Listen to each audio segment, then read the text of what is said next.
שלום טליה, שלום וברכה, מה אביגיל. שלומך? בסדר גמור, איך את? אני בסדר גמור, את יודעת, אנחנו יושבות פה ביחד, מקליטות בתקופה הכי לא פשוטה שיש, בין אזעקות לאי-ודאות, והנושא שבחרת לדבר עליו, שבו יש לך מומחיות, היא נושא של הרחבת תודעה.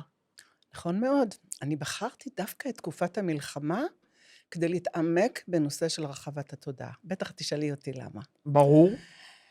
במלחמה קורה לנו משהו מאוד אה, מדהים, לכולנו. כולנו נמצאים ברוב הזמן במצב של הישרדות. מה זה מצב הישרדותי? יש לנו מוח הישרדותי, שנקרא לו המגדלה, שהוא מייצר 4 אפשרויות של תגובה במצב של אזעקה. נניח, יש אזעקה מפחידה או התראה אפילו לפני האזעקה, הקול המפחיד הזה שנותנים לנו, וישר מה קורה? הלב מתכווץ, ואנחנו בהיכון דרוך לקראת משהו מאיים. למעשה יש 4 תגובות של הישרדות, תגובות הישרדותיות. אחד זה פריז, הגוף ישר קופא. כשאנחנו שומעים את האזעקה, הגוף קופא. אפשרות שנייה, פייט, להילחם בזה באיזושהי צורה. דבר שלישי, פלייט, לברוח לאיזשהו מקום, לממ"ד, למקלט, לאיזשהו מקום. והדבר הרביעי זה הריצוי. הריצוי, הוסיפו אותו פסיכולוגים לאחרונה, ומדברים על זה כתופעה של ריצוי, נניח של חטוף במנהרות, שבה החטוף בא לרצות, או אותו אחד שבא לרצות את החוטף, כדי להישאר, לשרוד את החיים, להישאר בחיים. אז אם כך, יש לנו 4 תופעות, 4 תגובות של הגוף שלנו, ובד בבד יש נשימה קצרה, יש דפיקות לב. תופעות פיזיולוגיות. תופעות פיזיולוגיות, שבעצם מהדהדות לנו את התחושה של, יאללה, תעשי משהו מהר מהר, כי יש אזעקה, כי יש פחד, כי יש חרדה, כי יש משהו לא טוב שקורה. לפני שאת מרחיבה בעניין, הייתי רוצה שתספרי לקהל שלנו, מי את טליה? אני יודעת טוב, אבל האחרים לא יודעים, ישמחו לדעת. אוקיי, אני דוקטור טליה בן יעקב, שנים ארוכות למדתי גם את תחום הקבלה, גוף נפש, עסקתי במשך 22 שנים ויותר בטיפול זוגי, בטיפול אישי, בהדרכת הורות ומשפחה, פתחתי מרכז לזוגות שהיו אצלי בנס ציונה, יותר מ10,000 זוגות היו בחוויה שנקראת הצופן הזוגי, עשו תחנות לחיבור זוגי, כיף זוגי, חוויה זוגית, היו באים באהבה ובכיף לחבר את זה לזה את הזוגיות שלהם, ואז בשביעי באוקטובר קרה מה שקרה, שכולנו יודעים, ואז עשיתי חשיבה, אוקיי, אני עם הידע שלי, אנשים נמצאים בסטרס מאוד מאוד מאוד גדול בתקופה, חוסר ודאות, חוסר הבנה מה הולך לקרות, תקשורת מהדהדת כל הזמן, כל מיני דברים, ואנחנו בני האדם לא באמת יודעים מה לעשות. ולמעשה, באותו רגע החלטתי שמלבד הרצאות שפה ושם אני נותנת וסדנאות שאני מעבירה, שאני אכתוב. אני אכתוב גם לילדים וגם למבוגרים.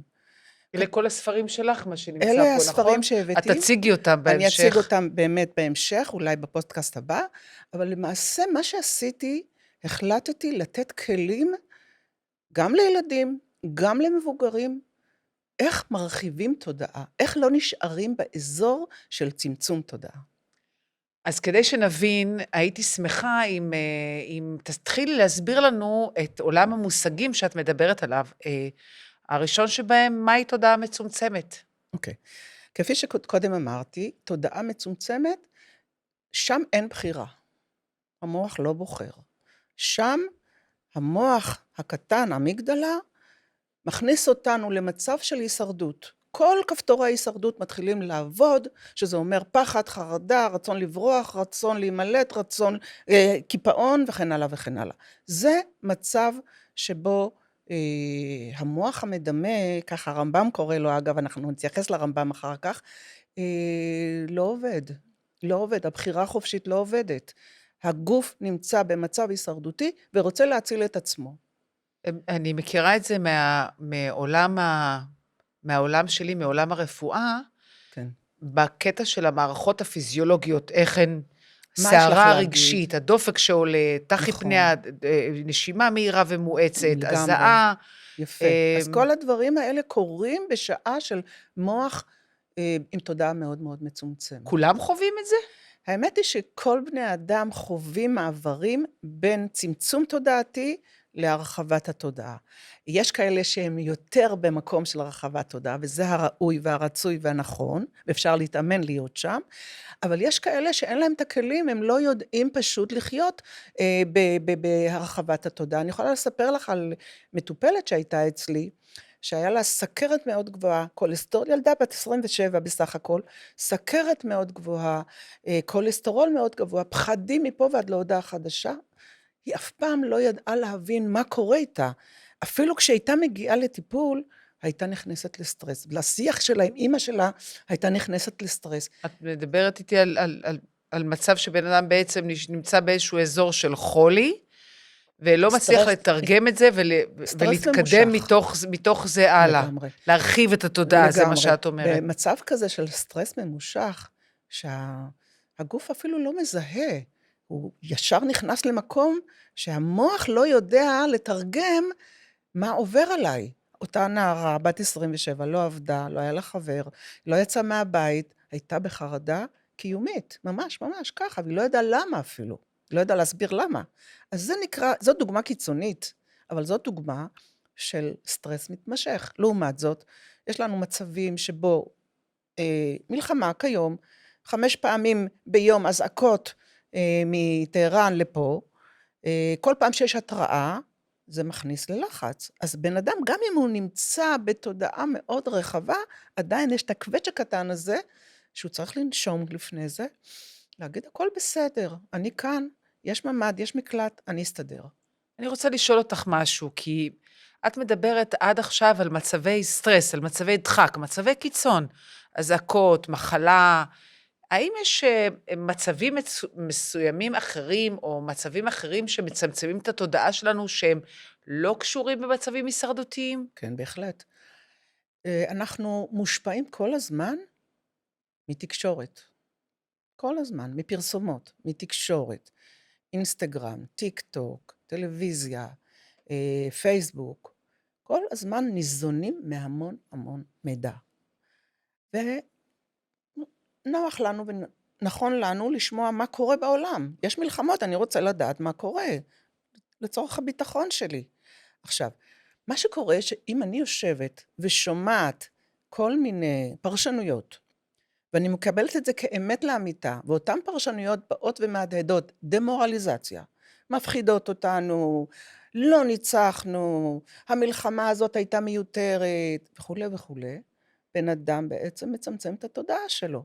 לעומת זאת, אם אתה בא ואומר, וואלה, חומני מת, משמרות המהפכה לא במקום שהם היו קודם, חיזבאללה מורתע כבר, לא ברמה של זה, אבל יש, הוא לא כמו בתקופה של נסראללה, שהיה מאיים עלינו עם 2 אוהלים בגבול, חמאס החזיר את כל החטופים, כי הוא נאלץ וכו' וכו', כי היה מי שדאג להחזיר אותם, וכן הלאה וכן הלאה. אם אתה מהדהד דברים חיוביים, מסתכל על חצי הכוס המלאה, אתה במקום טוב. אז יש לי שאלה אלייך. אני מנסה להפריד בין שני הדברים שאת מדברת עליהם. לאחד עוד לא כינית בשם, שמעניין אותי איך את מכנה אותו. האחד המצבים שגורמים לנו להתכווץ, אם זה מחדשות שאנחנו מקבלים, או אם מסיטואציות שאנחנו חווים כסטרס. מהו הדבר, איך נקרא לדבר הזה, שגורם לנו רגע לעצור, להגיד, אני רוצה לפעול אחרת, הדחק הזה לא מתאים לי, הפחדים האלה לא מתאימים לי, או מה שאני שומע, אני מטיל בו ספק. מה זה? אוקיי. למעשה אנחנו מדברים על הרחבת התודעה. אוקיי. ומה זה הרחבת התודעה? מי התחיל לדבר על זה ביהדות? היהדות מדברת, הרמב"ם כבר במאה ה-12 מדבר על הכוח המדמה. הוא אומר, לכל אחד ואחד מאיתנו יש כוח מדמה, למעשה המוח שלנו לא יודע להבחין בין חוויה מציאותית לחוויה שאנחנו מדמיינים במוח.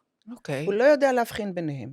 ואם אני אבוא ואדמיין משהו בכוח הדמיון שלי, למעשה אני כבר יכולה להוביל את עצמי לרווחה, להרחבה, להתפשטות, ולא לצמצום, לא להסתגרות, לא לחרדה, לא לפחד. הרב קוק יותר מאוחר, במאה ה-19 לספירה, בסוף המאה ה-19, אומר, שתדמיינו לכם שיש לכם בית מקדש קטן בתוך המוח שלכם, ואיתו אתם יודעים ויכולים לדמיין כל מה שאתם רוצים, איזושהי חוויה אחרת.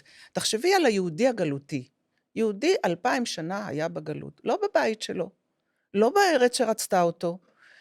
הוא עבר לעתים ממדינה למדינה, ממקום למקום, הוא נרדף.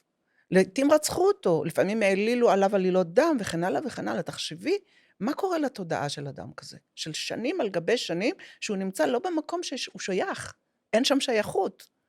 אדם כזה הוא בפחד, במרדף, ולפעמים הוא עובר ממרדף ופחד למקום של רווחה, כי יש קצת נוחות, קצת תקופה יותר נעימה ויותר נוחה. גם כאן בארץ יש מלחמות כל הזמן. אנחנו נמצאים בתנודה ממצבי דחק למצבי רווחה. אני לא יכולה להתעלם מכמה דברים שאני שומעת ממך. האחד, אני מעולם הרפואה מכירה את הביו-פידבק והאמירות של מחשבה מייצרת מציאות ועוד כל מיני אמירות כאלה. ואת מביאה לי את מיטב המסורת היהודית לשולחן ומדברת איתי על הרב קוק, זכר צדיק לברכה, נכון. ומדברת איתי על הרמב"ם, אני אספר. על גדולי האומה. נכון, לגמרי. גם איך? לפני 60 שנה, יש שני בני אדם שקוראים להם ריצ'רד בנדלר וג'ון גרינדר. שניהם הבינו שיש כלים להרחבת התודעה. הם פיתחו כלים, קוראים לזה NLP. NLP, את בטח שמעת על זה? כן, שמעתי. וכולנו היום, הרבה מאוד אנשים הולכים כולם ולומדים. NLPיסטים היום. כן, NLPיסטים כולם. אבל המקור של זה יהדות. וואו. הרמב"ם, הכוח המדמה שהוא מדבר עליו, ואחריו עוד רבים אחרים, והבאתי לך את הרב קוק שמוכר לרבים מאיתנו, והרמב"ם, ששני אלה מאוד מוכרים לנו, ויש בדרך עוד הרבה אחרים שהתעסקו בזה. נכון, הם לא נתנו כלים. הם אמרו שאתה יכול, האדם, יש לך כוח בחירה. אתה יכול לצאת מהמקום של הפחד, של החרדה, למקום של בחירה. אתה בוחר אם להיות בתוך הפחד, או להיות במקום של רווחה. ובתפילות שלנו, אגב, תפילות של עם ישראל, שחלק מדלגים עליהם, והם חושבים שהם שטויות, ושייכים לתקופת האבן, לא, כל התפילות האלה זה NLP. תחשבי על זה, בן אדם קם בבוקר, ואומר, אשר יצר את האדם בחוכמה וברא בו נקבים, חלולים. קודם כל הוא מודה על מה שיש לו. יש נקבים שהם חשובים. אם נסתם נקב אחד או נפתח נקב אחד, עולם הרפואה, את כאחות יודעת יפה מאוד מה שקורה, כשנסתם נקב אחד. מה קורה לבן אדם כזה? הוא סובל, סבל עצום. ואז בבוקר אנחנו באים ואומרים תודה רבה לבורא עולם על כל מה שאתה נותן לנו, על כל הגוף שלנו. או למשל התפיסה הזאת שנחזור לירושלים במהרה בימינו ונבנה 2000 שנים. אנשים מהדהדים מזה, זה מין סוג של תקווה. זה NLP, זה אוטוסוגסטיה קוראים לזה. אוטוסוגסטיה. מה שאני שומעת ממך, קודם כל, מה הנגיעה שלך ליהדות בצורה הזאת שאני שומעת? מאיפה זה מגיע? אוקיי, אני למדתי קבלה הרבה מאוד שנים. באקדמיה, בירושלים, ובבאר שבע. הייתה לי מנחה ברכה חזק, פרופסור ברכה חזק מירושלים. אבל אחר כך, אחרי שכתבתי את הדוקטורט, העמקתי ולמדתי את הקבלה, לא בדרך של האקדמיה, אלא בדרך משלי. והקבלתי בין הפסיכולוגיה הקלינית לקבלה היהודית, וגם לרפואה הקונבנציונלית, וראיתי שיש כאן שכבות על גבי שכבות של ידע, שהקבלה בפar away, כאילו ממש עוברת את הפסיכולוגיה. פרויד לא המציא את הפסיכולוגיה, הרבה קודם, בזוהר מדברים פסיכולוגיה, ואנשים לא יודעים, כי זה כתבים גנוזים, כתבים שכתובים בארמית, קשים להבנה, ובאמת לא פשוט להבין אותם. אני רוצה רגע לעשות קצת סדר, כי קודם כל הידע שלך מפעים בעיניי, כי אני מגלה כל כך הרבה דברים שאני לא עלה בדעתי, מה שאת אומרת לי קודם כל, שתורת ישראל, שהיהדות, יש בה הרבה מאוד הרחבת תודעה, היא עוסקת בהרחבת תודעה. כל הזמן עוסקת כל ברחבה. אדם שמתחבר לתפילות יכול להבין כמה אנחנו מתרחקים בתפילה שלנו, באמונה שלנו, מהמקום המצומצם של קשה לי, של רע לי, של לא טוב לי, אל, יהיה טוב, יהיה בסדר, רק תסתכל נכון על הדברים, שזה מפעים בעיניי. ההבאה שלך של נדבכים מתוך תורת ישראל, מתוך הידע הרחב הזה, את מביאה אותם אליי בצורה של הקבלה ושל ההיסטוריה וזה, אבל איפה הכלים? מאיפה הכלים? אוקיי, האם יש ביהדות, באותה יהדות, באותה תפילה, האם יש גם כלים טיפוליים? לגמרי. כבר בזוהר, אבל עוד קודם, הרמב"ם מתעסק, קודם כל בתזונה הנכונה, הרמב"ם מתעסק בספורט, שזה מאוד מאוד עוזר לבן אדם לאזן אותו, איזון לא רק פיזי, איזון רוחני, ויש את התפילה. התפילה יש בה כוח עצום, ויקטור פרנקל למשל, האמונה, כוח האמונה וכוח התפילה זה שני כוחות שקיימים בקבלה, וגם מומחים מדברים, אנשים גויים מדברים עליהם, כמה כוח האמונה, ויקטור פרנקל, האדם מחפש משמעות בספר שלו, האדם מחפש משמעות, האדם נמצא בשואה, עובר דברים מטורפים, יום יום, שעה שעה, ובסוף כשהוא יוצא מזה, יוצא מהשואה הוא אומר, מה שהחזיק אותי זה האמונה. אילולא האמונה לא הייתי שורד יום אחד. עכשיו תחשבי, גופות נשרפים לצידו, גופות מוטלות, אנשים הופכים להיות רזים בקושי 20 קילו, הוא רואה את הקץ בכל אחד מהם, ועדיין מחזיק באמונה. באותו אלוקים שיש הרבה באו ואמרו, איפה אתה? איפה אתה אלוקים? איפה אתה נמצא בתקופה הכל כך קשה הזאת? אבל הוא העדיף להמשיך להאמין, כי הוא ידע שבכוח זה יכול להיות שהוא יצליח לצאת. אז יש לי שאלה אחרת אלייך, יש אנשים רבים שלא מאמינים בדברים האלה, שלא משתמשים בכוחה של תפילה, שלא משתמשים בכלים שלכאורה ניתנו לנו כבר לפני שנים רבות, אלפי שנים. מה הם הכלים שהאדם שאיננו מאמין יכול להיעזר בהם על מנת להרחיב את התודעה שלו, לצאת מהמקום של הסטרס, של הכאב, של הפחד, של החרדה המקפיאה? בפודקאסט הבא שלנו אנחנו נתעסק בכלים, כי כתבתי 4 ספרים, אמנם לילדים, אבל אותם כלים מתאימים למבוגרים. אבל בואי תחשבי, בואי אני אקח אותך לתקופה לא מזמן. היו לנו חטופים, רובם חילונים. רובם לא הכירו בקיומו של האל, בקושי הכירו תפילה קטנה אחד. נכון. מה קרה להם שם? לא, מה קרה? זה מטורף מה שקרה שם. מה קרה? תספרי את, מה קרה?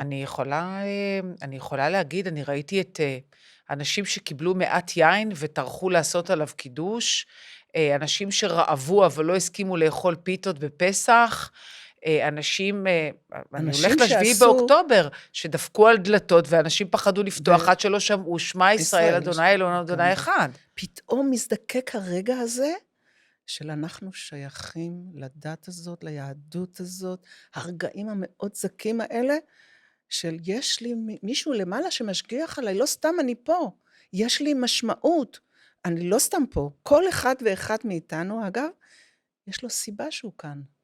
הקבלה מדברת על משמעות, על סיבה, אתה כאן כי יש סיבה, אם לא היית צריך להיות כאן, כבר לא היית כאן. אם חטפו אותך, ועדיין מחזירים אותך, תחשוב, למה אתה כאן? או אם אישה התאלמנה, ושוב מתחתנת, ממשיכה את החיים שלה, שהיא תחשוב, למה? יש לה הזדמנות שנייה. למה ההזדמנות השנייה הזאת? גם החטוף חוזר לישראל, יש לו הזדמנות שנייה, ולכולנו יש הזדמנות שנייה. ואת מדברת על עומק רוחני שלחלק מאיתנו אין אותו. נכון. האם אותם אנשים נידונו, אני שואלת אותך שאלה שאני חושבת עליה, האם אנשים שאין להם עומק רוחני ואמונה, נגזר עליהם שיחיו בצמצום תודעה, או שניתן בכל זאת להרחיב תודעה גם לאנשים שלא רואים את האמונה בקדוש ברוך הוא כמשהו שמרחיב את התודעה שלהם? אני מכירה הרבה אנשים שלא מאמינים בבורא עולם, ועדיין הם רוחניים, ועדיין הם יודעים להרחיב את התודעה. אני יכולה לומר לך על גויים למשל, שגם כן באותו מקום, שיודעים שאנחנו נמצאים בתדר אחר פתאום, שאנחנו, סליחה, לקראת משהו אחר לגמרי, משהו שעובר על כל היקום. כל היקום כרגע נמצא במקום אחר, מקום של שינוי תודעתי. יש כאלה שיבחרו לא לדעת, אבל גם גויים, גם יהודים, יש להם כרגע אפשרות לבחור. הבחירה החופשית היא של האדם התבוני, לא רק רק של עם ישראל. כל אדם תבוני יש לו אפשרות לבחור בהרחבת התודעה, והכלים האלה להרחבת התודעה הם כלים שנלמדים. אפשר לאמן את המוח לכלים האלה. נתן לך דוגמה של כלי אחד, שאנחנו נדבר עליהם בהמשך, אבל שינוי מחשבה במחשבה. שינוי של מחשבה של פחד במחשבה של אמונה. יש שתי אפשרויות לאדם. אחד, לחיות בפחד, או לבחור, אני לא פוחד. אני שולט בפחד. אני אתן לו הזדמנות להיכנס מתי שבא לי. לא אתן לו לבוא מתי שבא לו. אני אנהל אותו. יש לי שאלה נוספת אלייך, דוקטור. אני תוהה, האם יהיו אנשים שיבחרו שלא להרחיב את תודעתם? זאת שאלה טובה. האמת שיש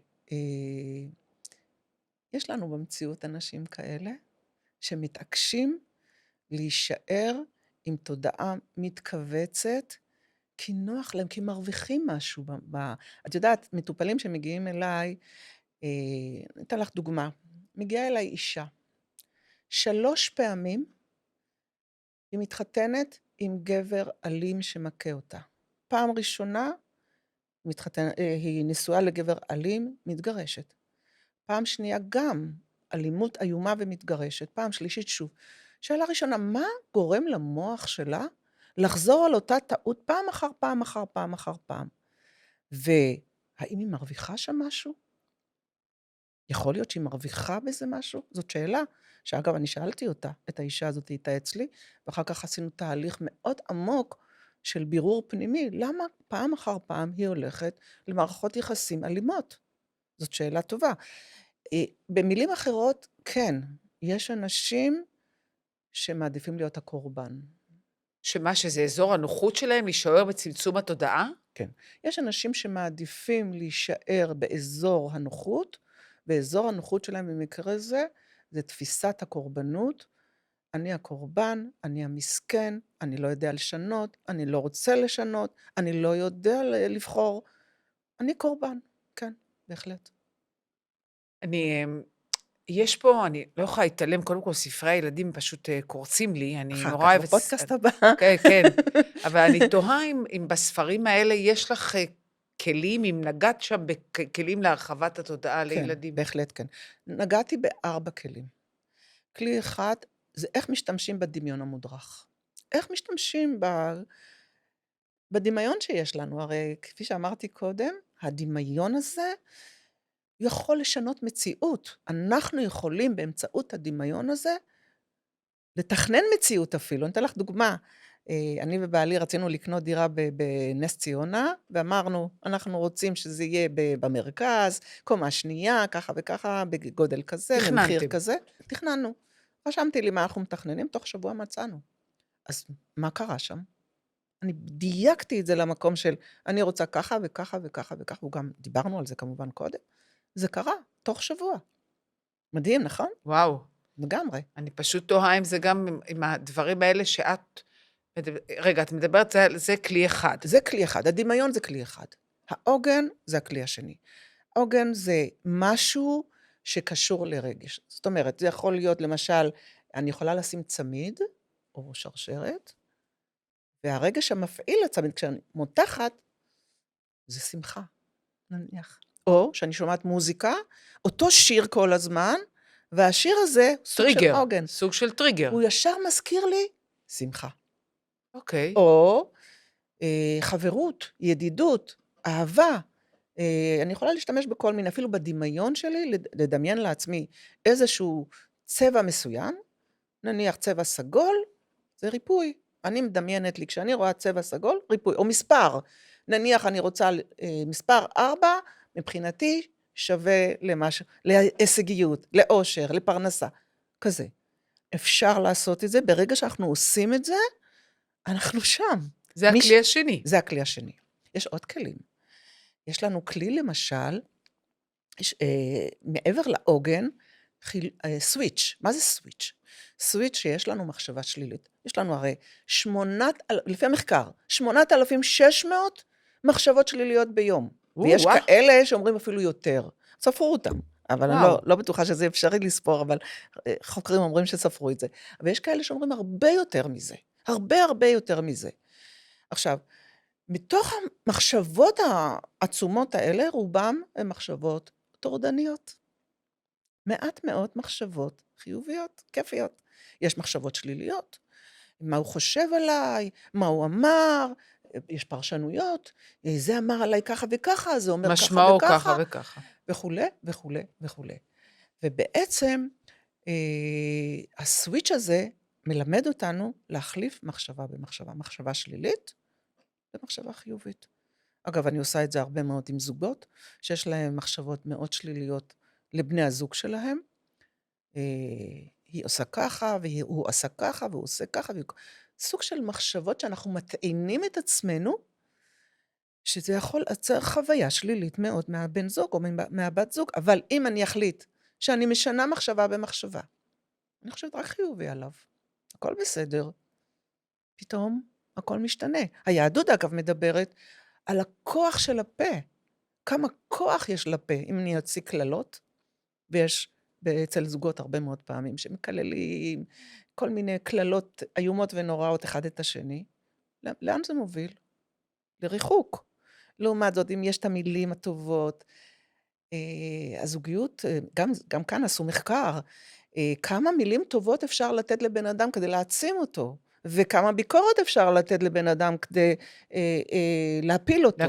להקטין אותו, לצמצם אותו. ומסתבר, מחקרים שעשו גם בארצות הברית וגם בישראל, שלפחות 9 מחמאות ביום. יש כאלה אומרים 5 מחמאות ביום. מחמאות זה לאו דווקא מחמאות, אפשר גם ליטוף, אפשר גם חיבוק, אפשר משהו גם... שיוצר אינטראקציה נעימה. נעימה. והמחקרים האלה הם מחקרים שנעשו על זוגות במצבי קצה, של גירושים, של כל מיני דברים כאלה, וזה שינה ב-30% את המצב שלהם, שזה המון, המון. עכשיו, אז זה הסוויצ'ינג שאת מספרת עליו. עכשיו, אני רוצה לספר לך על אם יש לנו זמן, יש לנו עדיין זמן? יש לנו זמן. אוקיי, אני רוצה לספר לך על 2 מחקרים שנעשו, אחד ב-1992 ואחד ב-1995. מחקרים שהם 2 מתוך עוד עשרות כאלה. מחקר אחד עושה אותו למעשה גואן יואה, ויש עוד אחרים שכתבו אותו, זה נעשה ב-1992. מה עשו? לקחו 2 קבוצות, וקבוצה אחת אמרו לה, קחי את הזרת בצד ימין, קחו את הזרת ופשוט תפעילו אותה, וכדי לייצר כוח שריר יותר גדול. קבוצה שנייה אמרו, תדמיינו שאתם, תדמיינו במוח שאתם מבצעים את הפעולה. והייתה גם קבוצת בקרה, קבוצה שלישית, אמרו להם לא לעשות שום דבר. מה לדעת איך קרה? שריר היה טוב באותה מידה של 2 קבוצות. כמעט. אלה שכן הפעילו את השריר, אימנו אותו, פיזית, 33% זה השתפר. הקבוצה השנייה שבדמיון מודרך, 22%. לא רע בכלל. והשלישית, בין 0 ל-3%. שלא עשו כלום, בין 0 ל-3%. מה זה אומר? מה אנחנו לומדים מכזה דבר? שיש כוח למחשבה שלנו. וואו, כוח אדיר. עצום. אנחנו נוצרנו בצלם האל. כמו שהוא בורא, אנחנו לא יכולים לברוא אולי יקום, אנחנו יכולים לברוא מציאות. אני, ברשותך, בכל זאת רוצה לקחת אותך למקום אחד, כי זה מאוד מאוד מרתק אותי. את גם באה מהעולם הזוגי, מהטיפול הזוגי, ואני לא יכולה שלא להיכנס לזה דווקא דרך התודעה המצומצמת והמרחיבה. כן. האם בחורה צעירה שלא מוצאת את בן הזוג שלה, או בחור צעיר שלא מוצא את בן הזוג שלו, יכול לייצר לו סימנים כפי שאת ייצרת לדירה שלך, על מנת למצוא את בן הזוג שלו? בוודאי. וואו. אני עצמי עשיתי את זה. לעצמי. התגרשתי, אחרי זוגיות מאוד מאתגרת, הבנתי שזהו, אני לא יכולה עוד. ושנים שהייתי גרושה, ואז אמרתי, אוקיי, הבנתי מה מאתגר, הבנתי שהזוגיות שלי הייתה השתלמות, כדי שאני אלמד על זוגיות. זה הכלים שקיבלתי הכי גדולים והכי טובים, מלבד כל הלימודים האקדמיים שלי למיניהם. כאן הייתה החוויה האמיתית, שאותה חוויתי על בשרי. ואז יום אחד באתי ודיברתי עם בורא עולם, פשוט דיברתי איתו, אמרתי לו, הבנתי שנתת לי את X, כי רצית שאני אלמד משהו על זוגיות לא טובה, ואיך לכוון אנשים לזוגיות טובה. אבל אני עוד לא יודעת מה זה זוגיות טובה. אולי תכוון אותי למקום הזה של זוגיות נכונה וטובה. פשוט כך, וכך היה. וואו, זה מדהים. תוך חודש הכרתי את הבן אדם הזה, תוך חודש. מה שאת יכולה זה לקחת... אפשר לזמן. אנחנו יכולים בכוח התודעה שלנו, לזמן דברים מדהימים לחיים שלנו, ויש המון ספרות על זה, אגב, גם גויים כתבו על זה, גם יהודים כתבו על זה, יש לנו כוח עצום, נולדנו בצלם האל, שזה אומר שאנחנו יכולים באמצעות כוח הדמיון, הקורטקס הקדמי שמדברים עליו החוקרים, לעשות המון. ואת אומרת את זה גם מהפן שזה הדברים נחקרו, כאילו בוודאי. באופן מדעי, על מנת להוכיח שזה לא רק משהו שאת מביאה מעולם האמונה והדת, אלא דברים שנבדקו. חלק גדול מהדברים נחקרו. ניתן לך עוד דוגמה של מחקר שעשו. לקחו שתי קבוצות של אנשים. זה היה מי שכתב את זה מחקר על אלברו פסקואל לאונה, 1995. הוא עשה מחקר על נגינה. הוא בא ואמר, אני אשים קבוצה של אנשים שינגנו מנגינה מסוימת. ממש לפי תווים מסוימים וכו' וכו'. קבוצה שנייה רק בדמיון. אחרי חודש, חודשיים, אני לא זוכרת בדיוק את הזמן, מביא אותם לנגן את אותה מנגינה. מפתיע, אבל שניהם ניגנו באותה רמה. ממש. עכשיו, יש הרבה מאוד מחקרים בנושאים האלה. זה לא דברים מומצאים, זה דברים שחקרו אותם, בדקו האם באמת המוח שלנו יכול לשנות תודעה, להרחיב תודעה, לעשות דברים רק באמצעות המוח. תחשבי, את לומדת שחייה, רק באמצעות הדמיון שאת מזיזה את הידיים ככה וככה וככה. מטורף. זה מדהים. אני חייבת להגיד שזה מרתק. עכשיו, עדיין אני רוצה לחזור לכלי הרביעי, כי דיברנו על הסוויצ'ינג, על העוגן, ודיברנו על הדמיון המודרך. הדמיון המודרך. הסוויץ' והעוגן, יש המון כלים. אבל הכלי הרביעי. המון כלים. אני לקחתי, בספר הרביעי, למעשה סיפרתי על ילד שלא רוצה לאכול. לא רוצה לאכול.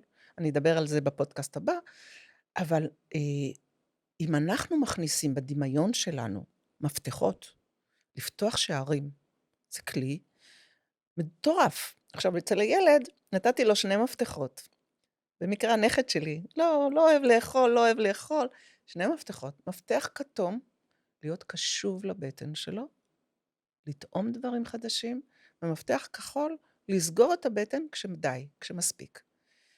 אנחנו יכולים לייצר כלים דמיוניים, באמצעות כוח המודע, אבל להוביל את זה לרגש, ללב, לבטן, לתחושות. לא רק לשמור את זה כאן בתודעה, במחשבה, אלא להוביל את זה אל הלב. עכשיו תשימי לב איך אנחנו בנויים. למעשה יש לנו את המחשבה, תרדי למטה הלב. לב שלנו. תרדי עוד קצת, זה מערכת העיכול.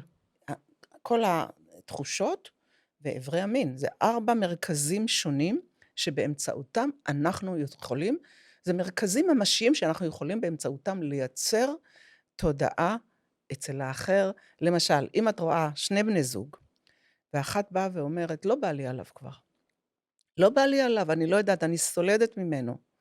ואת מתחילה לבדוק מה עובר לה במחשבה, בודקת את המחשבות שלה, אחר כך בלב, מה קורה, ואחר כך עולם התחושות שלה, ואחר כך עולם המין שלה, ואת רואה שיש הלימה בתוכם, בכולם היא, משהו שם לא בסדר, משהו לא טוב בזוגיות הזאת. לעומת זאת, אם יש רק דבר אחד, פריט אחד, אפשר לתקן. אם הבטן אומרת, משהו כאן לא תקין, אני לא יודע מה, משהו כאן אולי בוגדת בי, אולי קורה משהו שם, ואתה בשאר הרמות, הכל עובד תקין, אתה רואה אותה בבית, המחשבות לא מראות שום דבר שלילי, הלב, אתה אוהב אותה, אתה משקר לעצמך אפילו שהכל תקין, אבל עדיין הבטן אומרת משהו לא טוב.